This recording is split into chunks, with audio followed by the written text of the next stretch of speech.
Puji Tuhan, kita akan dengarkan firman Tuhan pada hari ini. Sebab itu mari jemaat yang ada di rumah, siapkan hati kita. Kita akan naikkan sebuah pujian kepada Tuhan. Sebab Tuhanlah tempat perlindunganku dan kubu pertahananku. Di bawah kepak sayap-Mu Engkau melingkupiku dan melindungiku. Sehingga aku berkata, aku tidak akan takut dan tidak akan bimbang. Sebab Engkaulah Allah yang kami percaya di dalam Kristus Yesus. Haleluya.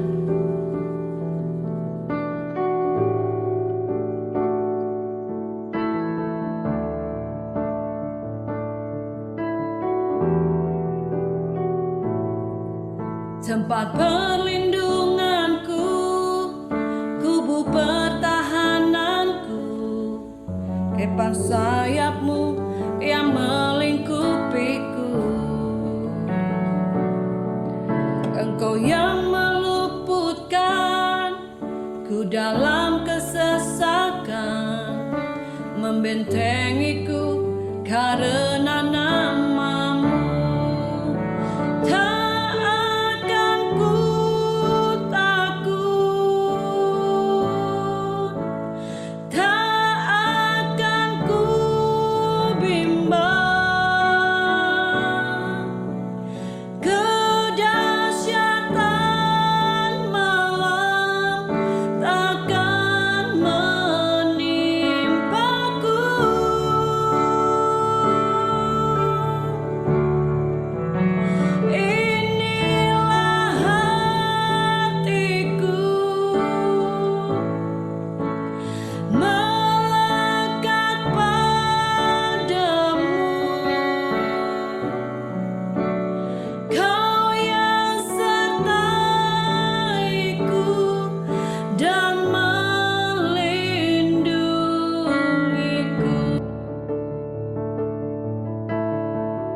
Mari sama-sama kita akan naikkan pujian ini kepada Tuhan.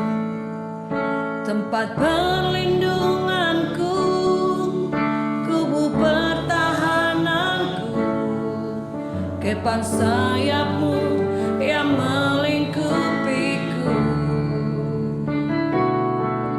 Engkau yang meluputkan ku dalam kesesakan, membentengiku karena nama-Mu.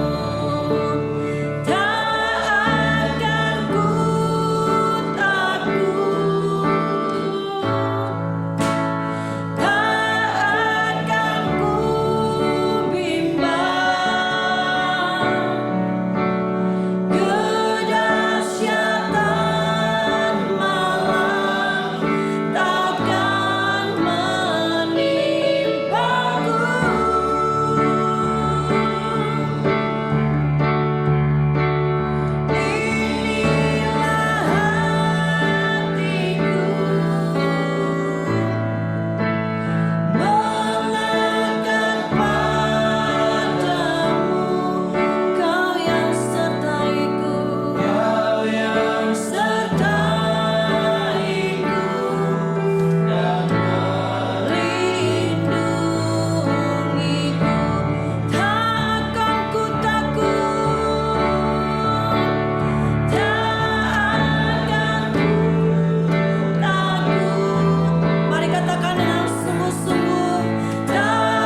sembah Dia.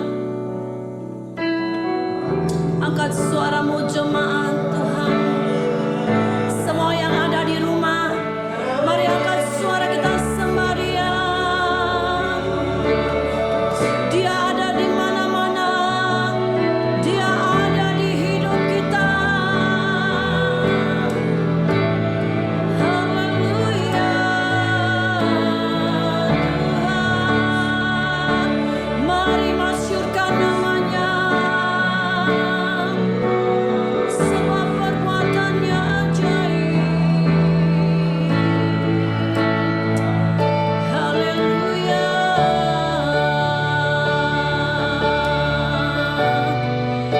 Tuhanlah tempat perlindungan, kubu pertahanan kami Tuhan.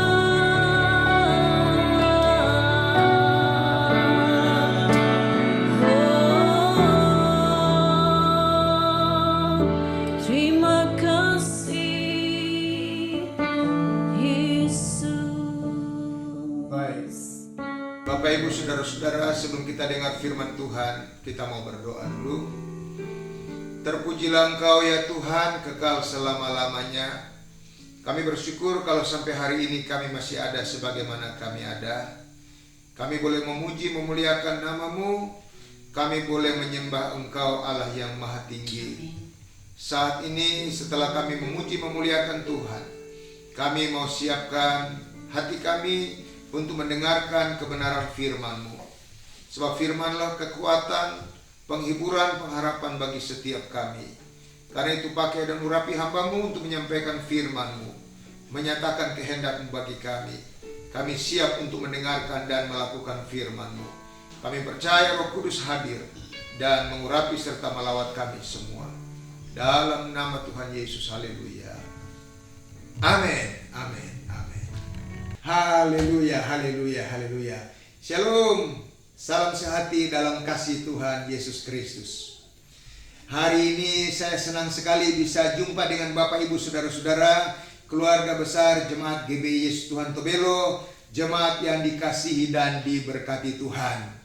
Puji Tuhan, kita bersyukur hari ini kita bisa beribadah sekalipun dalam bentuk yang sedikit berbeda dengan ibadah biasanya, di mana hari ini kita tidak beribadah secara bersama-sama di gedung gereja seperti biasanya, tapi kita beribadah dari rumah dan mendengarkan firman, pujian lewat media sosial. Tapi saya percaya ini tidak akan mengurangi sukacita serta kegairahan kita di dalam mencari Tuhan. Puji Tuhan saudara-saudara, hari ini saya mau bicara sesuatu yang relevan dengan apa yang sedang kita alami hari-hari ini. Kalau kita mau jujur saudara-saudara, hari-hari ini banyak orang yang dihantui dengan kekhawatiran, ketakutan, bahkan keputusasaan. Karena apa? Karena kehadiran sebuah virus yang disebut sebagai COVID-19 atau virus corona. Karena virus ini telah melanda bukan saja bangsa-bangsa yang lain, tetapi juga bangsa kita, bangsa Indonesia. Nah, itu sebabnya sebagai kepala negara yang kita percaya telah ditetapkan oleh Tuhan, dan dia adalah hamba Allah yang Tuhan angkat untuk kebaikan kita. Dia telah mengeluarkan himbauan beberapa waktu yang lalu supaya dalam mengantisipasi serta memutuskan penularan daripada virus yang mewabah dan sangat berbahaya ini, kita perlu menjaga jarak satu dengan lainnya. Kita kalau boleh tidak lagi bersentuhan, baik lewat salaman atau apapun dengan yang lainnya. Dan yang berikut adalah hal yang saya mau katakan hari ini, kita harus melakukan aktivitas kita dari rumah saja. Dari rumah saja, ya. Sehingga mereka yang bersekolah dikatakan belajar dari rumah saja. Mereka yang bekerja, biasanya bekerja di luar, bekerja dari rumah saja. Sampai kepada soal ibadah juga dihimbau supaya kita beribadah dari rumah saja. Nah, mungkin ada sementara orang berpikir, apakah ini sebuah kebijaksanaan yang keliru? Ini sebuah kesesatan atau hal yang bertentangan dengan firman Tuhan? Saya mau katakan ini sebuah hikmat dari Tuhan dan tidak bertentangan dengan firman Tuhan. Karena apa saudara-saudara? Kalau kita membuka kitab suci Perjanjian Lama, kisah tentang orang Israel ketika mereka hendak keluar dari Mesir ke tanah Kanaan. Mereka pernah, ya, sebelum mereka makan Paskah, ada hal-hal yang Tuhan perintahkan bagi mereka, baik dalam menyiapkan korban harus setahun tidak bercacat kambing dan domba, dan waktu makan juga harus direbus dan dimakan secara buru-buru. Tapi saudara, dalam ayat 22 di sana bagian C dikatakan, dan jangan kamu keluar dari pintu rumahmu sampai pagi. Nah, mungkin saudara dalam versi yang berbeda atau waktu yang berbeda dan dalam masalah yang berbeda, tapi intinya sama, saudara-saudara. Ini bicara tentang firman Tuhan. Himbauan, bukan sekedar himbauan, firman Tuhan, saudara-saudara. Mereka harus tinggal di rumah. Supaya apa? Mereka tidak kena tulah kematian yang Tuhan timpakan kepada orang Mesir, mulai dari anak-anak binatang yang sulung sampai kepada anak manusia yang sulung yang kemudian menjadi korban. Nah, saudara-saudara, itu sebabnya saya berani katakan bahwa ini hikmat Tuhan dan ini Alkitabiah. Nah, yang kita mau bahas hari ini, saudara-saudara, apakah lewat peristiwa ini ada sesuatu yang bermanfaat bagi saya? Apakah ya ada makna yang mendatangkan kebaikan bagi saya? Saya mau katakan ada, saudara-saudara.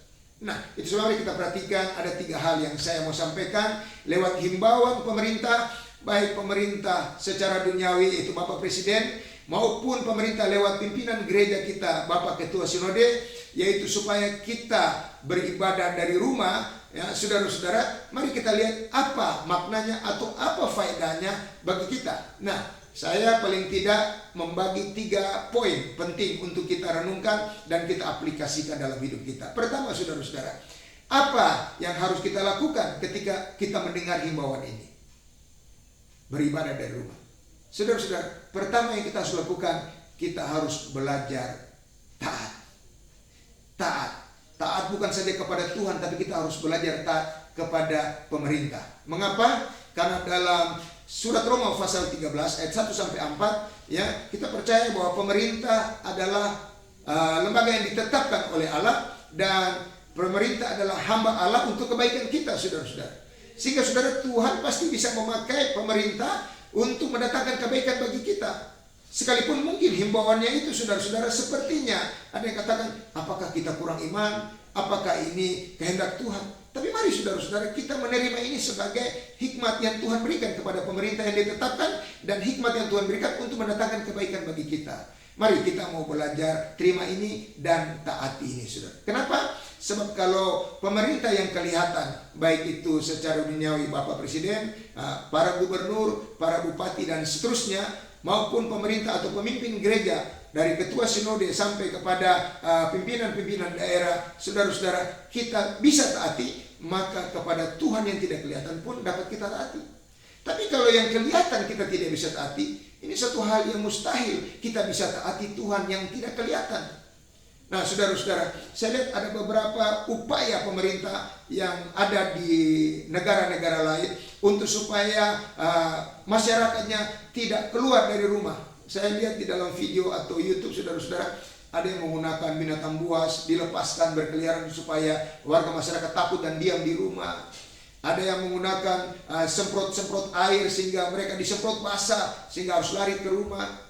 Ada kemarin di India juga saya lihat mereka gunakan tongkat dan memukul orang-orang yang keliaran di luar supaya lari ke rumah, saudara-saudara. Ini kita lihat, saudara-saudara, pemerintah kita cukup bijak. Dia hanya lewat himbauan dan media sosial. Ya, kalau mungkin kita mengalami seperti yang di luar negeri sana, saudara, wah, mungkin kita sudah maki-maki pemerintah, saudara-saudara. Kita sudah anggap otoriter atau bagaimana, saudara-saudara. Tapi pada prinsipnya, poin pertama saya ingin supaya saudara lewat peristiwa ini, saudara belajar taat. Taat kepada pemerintah sama dengan kita taat kepada pemerintah di atas segala pemerintah, yaitu Tuhan sendiri. Dan saya berdoa supaya keluarga besar Jemaat GBI Yesus Tuhan menjadi keluarga besar jemaat yang taat, menjadi pribadi-pribadi yang taat, saudara. Karena apa? Kekristenan identik dengan ketaatan. Yesus Kristus sebagai anak Allah pun telah belajar taat. Bahkan firman Tuhan katakan dalam Filipi pasal 2, dia telah belajar taat sampai mati. Jadi saudara, soal taat ini adalah harga mati bagi seorang Kristen, seorang anak Tuhan yang mau menyenangkan hati Tuhan. Dia harus belajar taat. Dan saudara, hari ini kita diajar untuk taat. Itu sebabnya kita beribadah dari rumah dan mendengarkan firman Tuhan lewat media sosial. Tanda bahwa kita mau belajar taat. Amin, saudara-saudara. Nah, yang kedua, saudara-saudara, apa yang harus kita lakukan? Ya, lewat peristiwa ini dihimbau supaya kita ibadah dari rumah. Nah, mungkin selama ini saudara ada keluarga-keluarga yang tidak pernah ada ibadah dalam rumah. Tidak ada mesbah dalam keluarga. Mereka pikir sudah cukup, sudah ibadah di gereja, sudah ibadah bersama-sama. Itu sebabnya tidak tertutup kemungkinan ada yang ibadah, ya istrinya di gedung gereja yang lain, ada suami di gereja yang lain, anaknya di gereja yang lain. Sehingga pulang, saudara, ada pulang duluan, ada pulang belakangan. Mereka dengar firman yang berbeda, pengajaran yang berbeda. Saudara-saudara, tapi bersyukur dengan himbauan ini, saudara-saudara, kita tidak hanya dikumpulkan dalam satu keluarga, melakukan aktivitas keluarga secara bersama-sama, tapi kita juga dapat melakukan ibadah bersama-sama dalam keluarga. Kita boleh punya mesbah keluarga. Dan saya percaya saudara-saudara, ibadah lewat keluarga pun tidak kalah berkatnya dengan ibadah bersama-sama di gereja, saudara. Karena apa? Di dalam Matius pasal 18 ayat 19-20 dikatakan, ya, ketika 2-3 orang berkumpul karena nama Tuhan, di sanalah Tuhan akan hadir. Dan ketika Tuhan hadir, waktu mereka berdoa, Tuhan pasti menjawab doa mereka. Waktu mereka dalam kesesakan, Tuhan pasti meluputkan mereka. Waktu mereka sakit, Tuhan pasti menyembuhkan mereka. Dan waktu mereka takut, Tuhan memberikan damai sejahtera bagi mereka. Itu sebabnya saudara, jangan remehkan mesbah keluarga. Jangan remehkan ibadah keluarga. Saudara-saudara, saya percaya ada maksud Tuhan di balik himbauan Bapak Presiden dan Ketua Sinode supaya kita ibadah dari rumah. Supaya kita seantero keluarga menjadi keluarga yang beribadah. Baik suami, baik istri, baik anak-anak. Bahkan suami akan bertindak sebagai imam ataupun istri. Sehingga saudara-saudara, ibadah itu akan menjadi ibadah yang spesial bagi keluarga itu. Dan saya yakin saudara-saudara, hari ini kita sudah mulai melakukan ibadah keluarga. Saya percaya setiap keluarga yang ada di rumah akan penuh dengan sukacita, akan menikmati hadirat Tuhan. Bahkan dengar Tuhan berjanji 2-3 orang sepakat berdoa, maka doa mereka dikabulkan oleh Tuhan. Mari berdoa sekalipun dari rumah. Mari berseru kepada Tuhan sekalipun hanya beberapa orang. Karena Tuhan berjanji dia juga hadir dan dia mendengarkan seruan doanya. Terus bangun mesbah bagi keluarga. Saudara, saya ingat dalam perjanjian lama, dalam Kejadian pasal 13, ada 2 keluarga. Satu keluarga hanya memikirkan ya kekayaan, ya material, tapi satu keluarga memikirkan kekayaan dan juga mesbah keluarga. Siapakah ini? Keluarga Bapak Abraham. Yang pertama keluarga Lot. Saudara-saudara, kita lihat ending dari kedua keluarga ini. Keluarga Lot memang kelihatan secara duniawi dia punya kekayaan, dia punya harta yang melimpah, bahkan punya kota-kota yang dia bangun, saudara. Tapi karena mereka tidak punya mesbah keluarga, akhirnya rumah tangganya hancur, bisnisnya rusak berantakan, dan mereka harus lari meninggalkan daerah itu. Saudara, tapi Bapak Abraham dia punya mesbah. Mesbah dalam keluarga. Saudara-saudara, dia menjadi keluarga yang diberkati oleh Tuhan. Bahkan bukan saja menjadi keluarga yang diberkati, dipakai oleh Tuhan untuk menjadi bapak semua orang beriman. Itu sebab mari saya menentang setiap keluarga jemaat GBI Tuhan, bangun mesbah keluarga. Miliki kesempatan ini untuk mulai beribadah bersama-sama dengan keluarga. Yang ketiga adalah kita mengevaluasi diri kita. Mengapa saudara-saudara? Karena apa yang sedang terjadi hari-hari ini, saya percaya ini merupakan bagian dari nubuatan tentang bagaimana Tuhan semakin dekat akan datang kali kedua. Dalam Lukas pasal 21 disebutkan bahwa akan ada perang, ada gempa bumi, ada kelaparan, dan termasuk ada penyakit campak. Saudara, itu sebabnya kita harus bijaksana menyikapi situasi yang terjadi ini. Ini bukan sebuah peristiwa alam biasa, tapi saya percaya ini sebuah tanda yang Tuhan sedang berikan untuk supaya kita mempersiapkan diri. Itu supaya di poin ketiga ini, mari kita mau evaluasi diri, saudara-saudara. Dan bertanya kepada diri kita, apakah kalau Tuhan datang kali yang kedua, saya sudah siap menyambut kedatangannya? Saudara-saudara, bahkan saya mau katakan Tuhan datang kali kedua, tidak nanti tunggu Tuhan datang di awan-awan. Bisa saja Tuhan datang menjemput kita lewat penyakit, lewat musibah, lewat kelaparan, lewat peperangan, dan lain-lain sebagainya. Itu Tuhan datang secara pribadi bagi kita. Nah, jadi pertanyaannya adalah, apakah kita sudah siap menyambut kedatangannya? Apakah kita dalam keadaan layak ketika dia dapati kita atau tidak, saudara-saudara? Nah, itu sebabnya saudara, saya lewat khotbah hari ini, saya mau menantang saudara-saudara, bagi saudara-saudara yang masih hidup belum sesuai dengan kehendak Tuhan, masih hidup dalam dosa, masih hidup dalam hal-hal yang tidak berkenan kepada Tuhan. Mari saudara-saudara bertobat. Mari tinggalkan semua yang tidak Tuhan kehendaki dan mulai melakukan apa yang Tuhan inginkan, saudara-saudara. Sebab Tuhan pernah berkata bahwa bukan setiap orang berseru aku Tuhan, Tuhan akan masuk surga. Jadi menjadi orang Kristen, tahu berdoa, tahu berseru Tuhan, bukan jaminan masuk surga. Tapi orang yang melakukan kehendak Tuhan. Nah, hidup ini adalah kesempatan. Demikian ada sebuah lagu yang luar biasa itu, saudara-saudara. Nah, kesempatan untuk apa? Evaluasi diri. Kalau ada virus, ada ancaman, ada mara bahaya yang sedang menghantui kita, mari saudara-saudara, jangan saudara lari dari Tuhan. Justru saudara datang mendekat kepada Tuhan dan bertanya, Tuhan, apa maksudmu di balik semua ini? Dan saya percaya saudara, Tuhan ingin supaya lewat peristiwa ini kita menjadi jemaat, menjadi anak Tuhan yang bijaksana, yaitu kita mau evaluasi diri. Sehingga apa yang Tuhan tidak kehendaki kita singkirkan, kita tanggalkan, dan apa yang Tuhan tidak kehendaki, yang Tuhan kehendaki kita melakukannya, saudara, selagi ada kesempatan. Dan bagi saudara-saudara yang belum menerima Yesus sebagai Tuhan, saya menantang hari ini, mari terimalah Yesus, jadikan Dia Tuhan dan Juru Selamat dalam hidupmu. Sebab tidak seorang pun dapat menolong engkau, tidak seorang dapat menyelamatkan engkau, bahkan dirimu sendiri.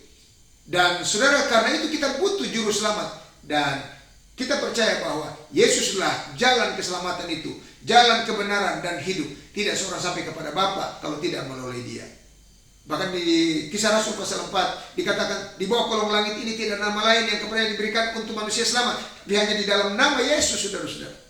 Itu sebabnya saudara-saudara, lewat peristiwa yang sedang menghantui kita ini, mari saudara periksa, apakah saya sudah memiliki Yesus secara pribadi dalam hidup saya?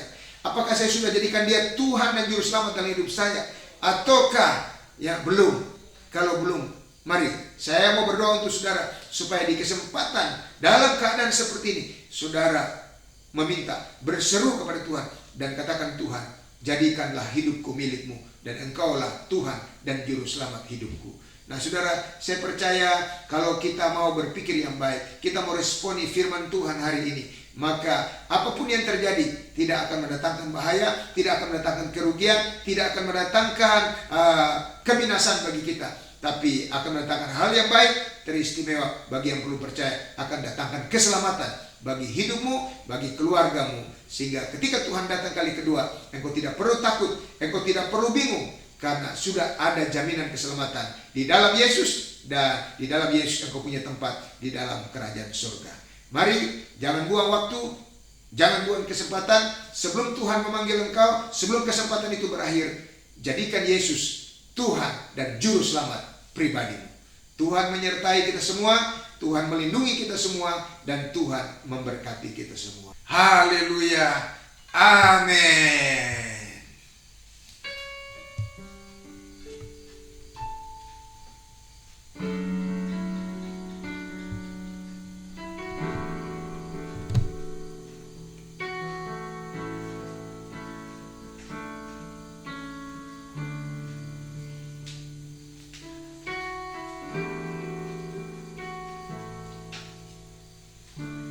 Musim akan selalu berganti,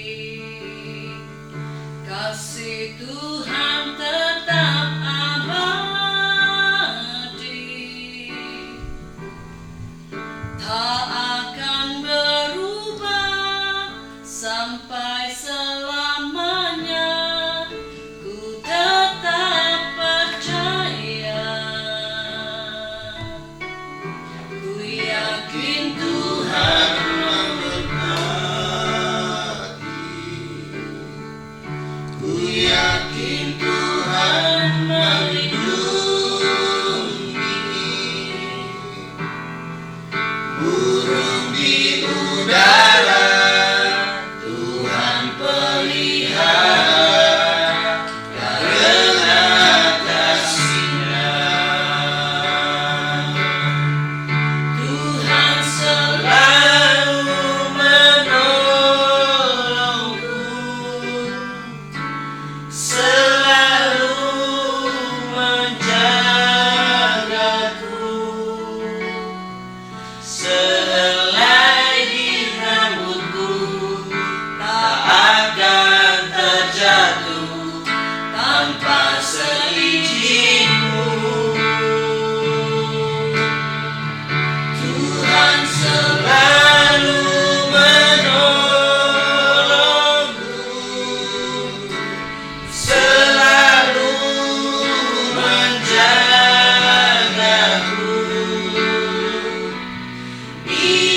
mengenyangkanku dan memeliharaku seumur hidupku. Tuhan selalu menolong, Tuhan selalu menolongku, selalu menjagaku. Sehelai rambutku tak akan terjatuh tanpa seizinku. Tuhan selalu menolongku, selalu menjagaku. Dia mengenyangkanku dan memeliharaku seumur hidupku. Dia mengenyangkanku, Dia mengenyangkanku dan memeliharaku seumur hidupku.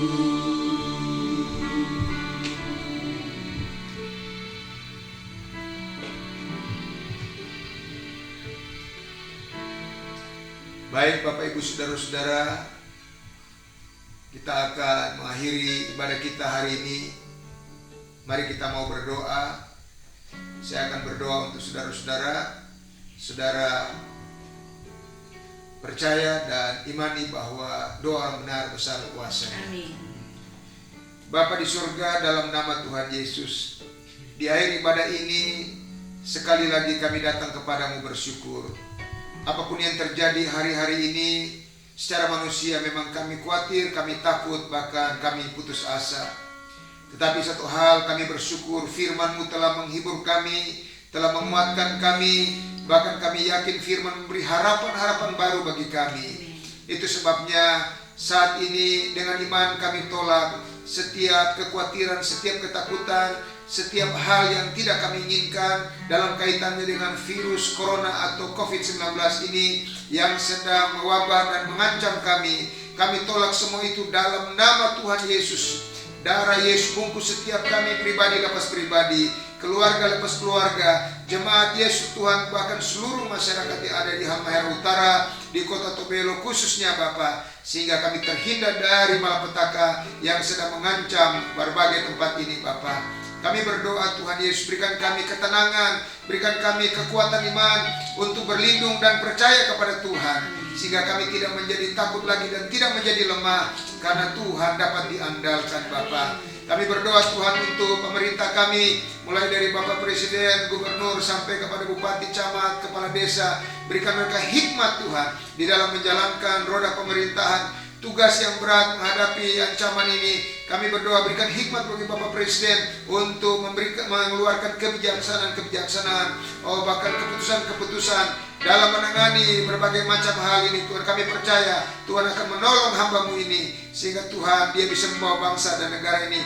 keluar dari musibah ini, keluar dari malapetaka ini dengan sukacita, karena penyertaan Tuhan yang sempurna menjadi bagian kami.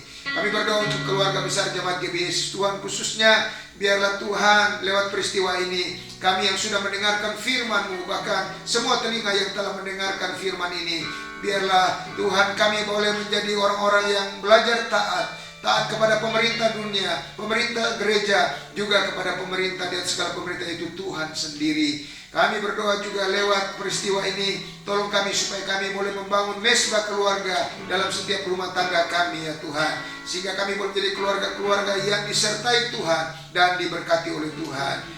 Lewat peristiwa ini juga Tuhan tolong supaya kami memiliki hati yang bijaksana, kami boleh mengevaluasi diri sehingga kami tidak hidup dalam dosa, kami tidak hidup dalam hal-hal yang tidak berkenan kepada Tuhan, tapi kami boleh bertobat meninggalkan semua hal yang jahat, dan kami melakukan apa yang menjadi kehendak Tuhan selagi ada kesempatan.